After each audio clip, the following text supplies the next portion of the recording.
Assalamualaikum warahmatullahi wabarakatuh. Perkenalkan, kita dari 04 SAKP 007 akan menjelaskan tentang cybercrime atau hacker. Perkenalkan, nama saya Muhammad Rizal Permana. Nama saya Mikael Owen Mangi. Nama saya Nur Habil Alsyari. Kita akan menjelaskan tentang cybercrime.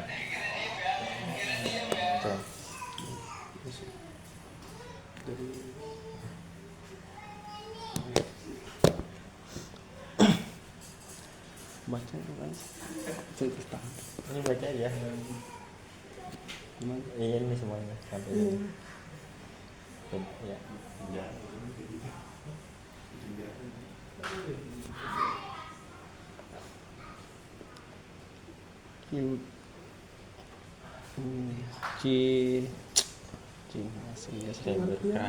Cybercrime adalah tidak kriminal yang dilakukan dengan menggunakan teknologi komputer sebagai alat kejahatan utama. Cybercrime merupakan kejahatan yang memanfaatkan perkembangan teknologi komputer, khususnya internet.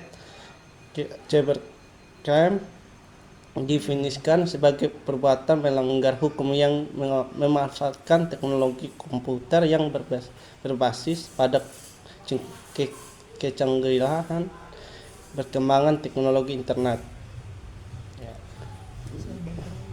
Cybercrime diklasifikasikan satu, cyberkriminasi menggunakan teknologi komputer untuk mencetak ulang software atau informasi lalu mendistribusikan informasi atau software tersebut lewat teknologi komputer.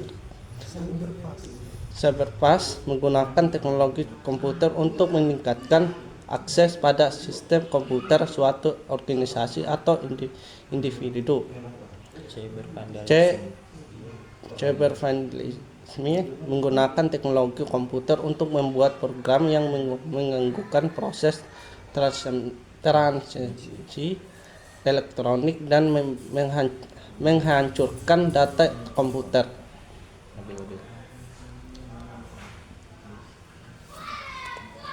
Selanjutnya di sini ada ringkasan dari jenis-jenis cybercrime berdasarkan aktivitasnya.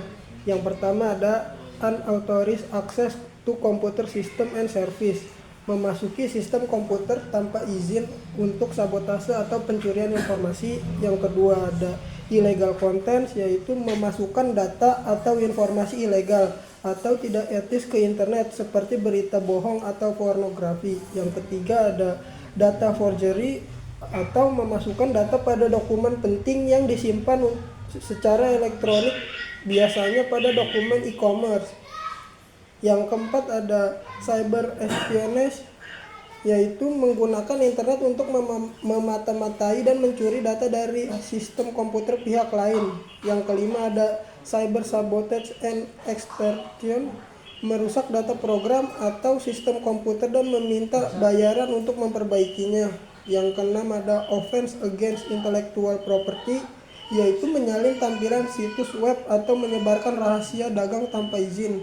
Yang ketujuh ada infringement of privacy, yaitu mencuri dan menyebarkan informasi pribadi seseorang yang disimpan secara elektronik. Yang kedelapan ada cracking, yaitu merusak sistem keamanan komputer dan melakukan pencurian atau tindakan anarkis setelah mendapatkan akses. Yang kesembilan ada carding, yaitu menggunakan kartu kredit orang lain secara ilegal untuk melakukan transaksi. Selanjutnya ada ringkasan jenis-jenis cybercrime berdasarkan motifnya, yaitu cybercrime sebagai tindak kejahatan murni, kejahatan yang dilakukan secara sengaja dan terencana untuk merusak, mencuri, atau melakukan tindakan anarkis terhadap sistem informasi atau komputer. Yang kedua, cybercrime sebagai tindakan kejahatan abu-abu, kejahatan yang tidak jelas apakah merupakan kriminal atau bukan, karena pelaku melakukan pembobolan tanpa merusak, mencuri, atau melakukan tindakan anarkis. Selain itu, cybercrime berdasarkan motif terbagi menjadi tiga. Selain itu, cybercrime dibedakan Selain itu, cybercrime berdasarkan motif terbagi menjadi 3. Yang pertama, cybercrime yang menyerang individu, yaitu kejahatan terhadap orang lain dengan motif dendam atau iseng, bertujuan merusak nama baik atau mempermainkan seseorang, contoh pornografi dan cyberstalking. Yang kedua, cyber yang menyerang hak cipta atau hak milik, kejahatan terhadap hasil karya seseorang dengan motif mengadakan, memasarkan, atau mengubah untuk kepentingan pribadi atau umum atau demi keuntungan materi atau non materi. Yang ketiga, cybercrime yang menyerang pemerintah, yaitu kejahatan dengan pemerintah sebagai objek bertujuan melakukan teror, membajak, atau merusak keamanan untuk mengacaukan sistem pemerintahan atau menghancurkan suatu negara. Selanjutnya adalah contoh kasus di mana cybercrime terjadi. Saya mengambil dari kejahatan kartu kredit yang dilakukan lewat transaksi online di Yogyakarta. Pada Polda Yogyakarta menangkap 5 karder dan mengamankan barang bukti bernilai puluhan juta yang didapat dari merchant luar negeri. Begitu juga dengan dilakukan mahasiswa sebuah perguruan tinggi di Bandung. Bai alias Sam. Akibat perbuatannya selama setahun, beberapa pihak di Jerman dirugikan sebesar 15.000 DM, sekitar 70 juta. Para karder beberapa waktu lalu juga menyadap dan data kartu kredit dari 2 outlet pusat perbelanjaan yang cukup terkenal. Caranya, saat kasir menggesek kartu pada waktu pembayaran, pada saat data berjalan ke bank-bank tertentu, inilah data dicuri. Akibatnya banyak laporan pemegang kartu kredit yang mendapatkan tagihan terhadap transaksi yang tidak pernah dilakukannya. Modus kejahatan ini adalah penyalahgunaan kartu kredit oleh orang yang tidak berhak. Motif kegiatan ini dari kasus ini termasuk ke dalam cybercrime sebagai tindakan murni kejahatan. Hal ini dikarenakan si penyerang dengan sengaja menggunakan kartu kredit milik orang lain. Kasus cybercrime ini merupakan jenis carding. Sasaran dari kasus ini termasuk ke dalam jenis cybercrime menyerang hak milik atau against property. Sasaran dari kasus kejahatan ini adalah cybercrime menyerang pribadi atau against person. Beberapa solusi untuk mencegah kasus di atas adalah perlu adanya cyber law atau cybercrime belum sepenuhnya terakomodasi dalam peraturan atau undang-undang yang ada.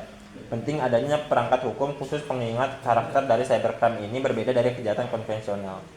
Solusi selanjutnya adalah perlunya dukungan lembaga khusus. Lembaga ini diperlukan untuk memberikan informasi tentang cybercrime, melakukan sosialisasi secara intensif kepada masyarakat, serta melakukan riset-riset khusus dalam penanggulangan cybercrime. Solusi selanjutnya adalah penggunaan enkripsi untuk meningkatkan keamanan. Penggunaan enkripsi yaitu dengan mengubah data-data yang dikirimkan sehingga tidak mudah disadap. Atau plain text diubah menjadi cipher text untuk meningkatkan keamanan authentication atau penggunaan user underscore ID dan password. Penggunaan enkripsi dilakukan pada tingkat soket. Sekian pemaparan materi dari kelompok kami, kurang lebihnya mohon maaf. Wabillahi taufiq wal hidayah. Wassalamualaikum warahmatullahi wabarakatuh.